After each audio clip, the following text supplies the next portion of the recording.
Magandang araw mga ka-ECC. Ito na naman po isang episode natin ng ECC Podcast Season 3. Ako po si Eunice. Ang podcast po natin ngayon ay very interesting dahil pag-uusapan natin ng iba't ibang senaryo kung paano nagiging compensable under the EC program ang mga nangyayari sa ating mga empleyado. At syempre po, ang segment na ito ay very special kaya tatawagin natin ito, compensable ba yun?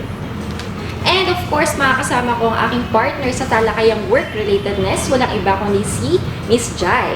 Thank you, partner. Ako po si Jai. At pag-uusapan natin ngayon yung mga karanasan ng mga worker na pwedeng masabi or makonsider na work-related. So, kakaiba po yung topic or segment natin ngayon. Hindi po siya kagaya ng mga previous episode natin. Kasi itong segment natin, pinamagatang, compensable ba yun?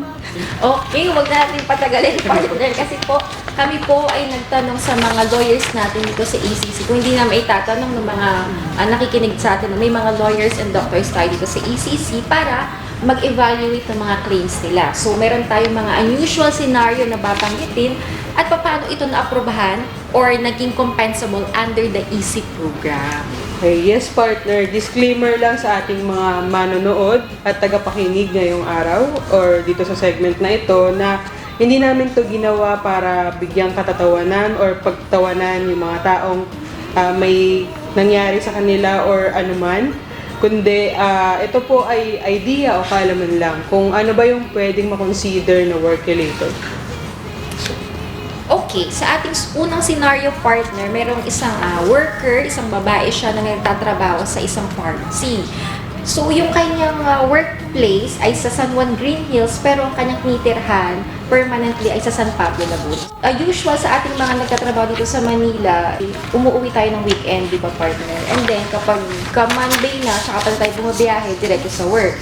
So, ang nangyari dito sa ating claimant, siya ay Monday, papasok ng trabaho from San Pablo, Laguna, siya ay nag-jeep, bumaba ng simbahan, at dahil December 25 na, siya ay nagsimba muna. So, Pasko, nagsimba ang ating worker. After ng Mass, yun pa rin naman yung usual route niya, papasok ng trabaho. After ng Mass, pagtawid niya, siya ay nasagasaan. So, yun yung ating scenario ngayon.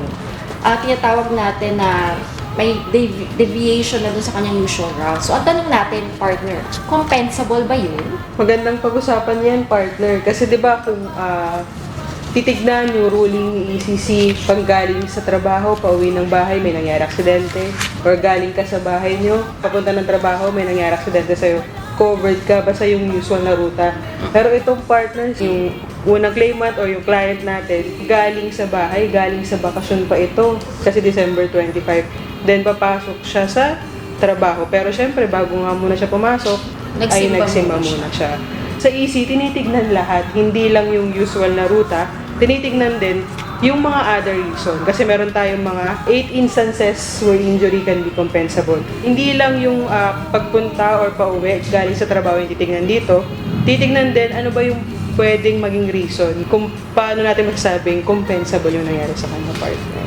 Yes, partner. So, nag-apply nga itong si claimant natin for easy claim kasi sabi niya work-related na nangyari sa kanya since papasok naman siya ng trabaho.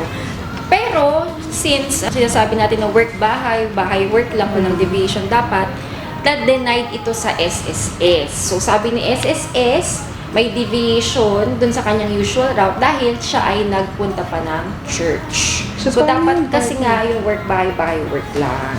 So, partner, paano yun? Sabi ni SSS, denied. So, anong ginawa ni client Ang ginawa natin? ng client natin ay nag-motion for reconsideration siya at na-elevate ito sa ECC. So, yung mga lawyers na natin dito, yung nag-evaluate ng kanyang case. Tandaan niyo yun palagi kapag dinenied ni SSS, hindi doon humihinto o hindi yun yung katapusan ng inyong pag-file ng EC. Pwede pa rin po kayong umapela sa ECC, pwede kayong mag-file ng motion for reconsideration para yung mga lawyers and doctors po namin ang mag-a-assess, mag-evaluate kung work-related or hindi yung nangyari sa inyo. So, partner, ano nangyari nung nag-file siya? So yun, tumating na po yan sa ECC at talagang pinag-aralan ng mga lawyers natin, partner, yung kanyang case. Ang nangyari is, hindi lang iisang angulo yung tinitingnan natin dito. Hindi lang yung work, bahay, bahay, work lang. Tinitingnan din natin dito yung personal comfort. So, yung personal comfort pala, partner, administering personal comfort ay malawak. At At yung ating deviation na tinatawag sa work by work lang ay dapat substantial siya para maging denied under the easy claim.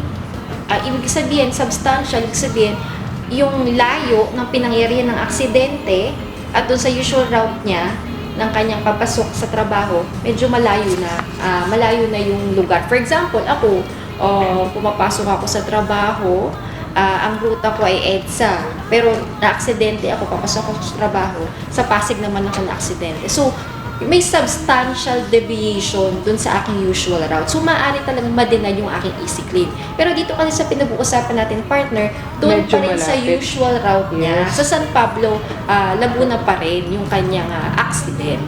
Nagkataon lang na dumaan muna sa simbahan, pero malapit din yun sa sakayan papasok sa trabaho niya. Yes. So kung makikita natin, walang deviation sa ruta niya. May stopover lang saglit, pero hindi siya yung malayo sa kung saan yung usual na ruta niya papasok or pauwi galing sa trabaho. So, dun po sa ganong senaryo, masasabi or mako-consider natin na work-related kasi nga po, medyo malapit naman yung simbahan dun sa sakayan niya papasok sa trabaho niya. So, doon naman partners, tinatawag natin administering the personal comfort. Malawak pala ito. Hindi lang ito yung pag-inom ng tubig kapag nauuhaw tayo. Hindi lang siya ito yung pagkain, pagpagkain, pagpunta sa CR, lunch out. Hindi lang ito mga ganyang bagay. Kasama na din yung pagpunta natin sa church. Diba? Akalain mo yun. Ngayon ko lang nalaman yan, partner. Kasi paano partner pag may pinagdadaanan ka pala, yun. Siyempre, kanina ka ba lalapit kay Lord? So, isama na natin dyan yung pag-attend ng Mass. So, kasama po ang administering the personal comfort yung pagpunta natin ng Mass. Kinonsider siya ni ECC. Again, yun, ulit lang, kailangan malapit lang po yung church na pupuntahan nyo doon sa usual nyo na ruta. Kasi kung halimbawa, tiga San Pablo, Laguna kayo, pero sa Batangas kayo nagsimba, pwede ba yun, partner? Siyempre, medyo malayo na yata. Yun. So yun po, lagi Very lang effort natin na yun, partner. titignan. At kung hindi kayo halimbawa sigurado kung work-related ba or hindi yun nangyari sa inyo, i-file nyo lang po. Kasi libre mag-file ng EC, and then again, subject for evaluation naman and case-to-case basis ang lahat. So mas okay na mag-file na lang tayo, then hintayin natin kung approve or disapprove. Kung denied, pwede kayong mapila sa ECC. Yes, yan ang lagi nating sinasabi. So, i-advise natin yung mga employees natin na kung sa tingin nila work-related ang nangyari, i-file nyo lang po. Kapag na-denied, hindi pa dyan nagtatapos ang ating i-evaluate niyan. Pwede pa kayong mag-motion for consideration hanggang sa umabot dito sa ECC office. Ito pa partner, para sa susunod na scenario ng ating Compensable ba yun?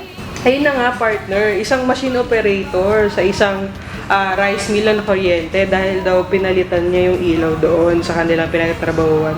Kumbaga partner, wala sa job description niya na magpalit ng ilaw. Bukod pa doon, tapos na yung office hours nung ginawa niya yun. Tapos, syempre, alam naman natin yung mga electric job, high risk talaga yun. Since machine operator siya, dapat electrician yung papalit ng mga gano'n. So yun, tinatanong ng ating kliyente or marami nagtatanong sa atin, covered ba or compensable ba yun, partner? So, one of the requirements kasi, partner, kapag nag-apply tayo for easy claim is yung Certificate of Employment with Job Description. Kasi, minsan, tinitingnan po natin doon kung ano ba yung naging aksidente o sakit ng isang empleyado, tapos ano ba yung kanyang ginagampanan ng trabaho. Kung may relationship ba yung kanyang sakit o aksidente doon sa kanya, yun nga, yung ginagawa niya sa kanyang trabaho. Kung wala naman, maaaring ma-deny kasi ang kanyang easy claim. So, bukod sa wala sa kanyang job description, yung pagkukumpuni o pagpapalit ng ilaw, ay beyond work hours pa ata nangyari itong scenario na ito. At sumuway din siya sa company rules dahil pinagbabawal sa company nila ang mga pagkukumpuni ng mga ganitong ilaw dahil nga high risk ito sa kanila. So, yung nung nag-apply nga siya sa ECC, so, syempre, tinignan ni SSS yung mga scenario na yan at na-denied nga siya, partner. Oh, yes, partner. Nagsabi nga ni SSS na violate niya yung company rule. At yung nangyari nga ito after working hours. Pero syempre, dahil nga namatay itong si client, itong employee, yung asawa niya ay nag-file ng motion for reconsideration sa ECC para ma-review yung kanyang dokumento. Ang issue, partner, ay whether the accident ay course of the employment ba or negligent sa part niya kasi nga wala yung sa job description niya. So, explain natin, partner, yung isang rule dito sa atin na kapag arising out of or in the course of employment, ibig sabihin, yung act ng isang tao arising of or in the course of employment, compensable siya. So, pag-aaralan natin, partner, dito, yung ginawa niyang pagkukumpuni ng ilaw ay parte pa ba ng kanyang trabaho? Or is incidental sa kanyang trabaho? Yun ang pag-uusapan natin, partner. Compensable ba yun? Pero partner, meron nga tayo kasi tinatawag na excepting circumstances, di ba? Yung notorious negligence, intoxication, willful intent to injure oneself or another. So, meron bang kapabayaan, partner, dun sa employee? Dahil ba dun sa kapabayaan na yun, kaya siya na-aksidente? Yun yung tanong natin, compensable ba yun? So, since na-denied nga siya sa SSS, so nag-elevate ang case sa ECC. So, ayon naman po sa ECC, compensable pa rin ang nangyari sa kanya. So, yung pagkukumpuni daw ng ilaw na nagdulot ng kanyang pagkamatay or yung aksidente niya, ay in the course pa rin of his employment. So, bukod na nasa company premises siya, na nangyari ito, yung pagpapalitan ng ilaw ay for the benefit of the company naman. So, masasabi natin ito na incidental to his or her employment. So, yun yung tinatawag natin arising to or in the course of his employment. At ayon sa investigation din, partner, no, hindi lang ito yung unang beses na nagpalit siya ng ilaw. So, very concerned pa na ito si Iba Kuya. talaga yung may malasakit. Gusto niya kasi maliwanag ang buhay. So, ayun niya siguro may ma-aksidente doon kasi dun sa kanyang opisina, kaya pinapalitan niya yung ilaw. And of course, partner, meron din tayong tinatawag na kahit na hindi kasama sa job description mo, pero utos ng boss mo, may mga instances din daw na inutusan siya ng kanyang boss, pero wala naman sa kanyang job description. Yun yung mga considerations ni ECC. Kaya, naaprubahan ang kanyang claim under the EC program. Pangalawa, partner, bukod sa arising out of or in the course of employment, yung tinatawag natin notorious negligence, may kapabayaan ka. Kasi sinasabi ng SSS ay since hindi naman niya trabaho, bakit niya ginawa, no? So sabi ni ECC, walang notorious negligence. Kasi yung notorious negligence, dapat may deliberate intent or sinadya niya na masaktan o saktan ng sarili niya. So, parang ang nangyari ito, hindi naman niya sinadyang makuryente. So, yun yung tinitingnan ng ating mga lawyers ito sa ECC. That's why they consider this scenario as work-related. Yes, tsaka kung titignan natin, pwede siya kasing pumasok doon sa notorious negligence, di ba?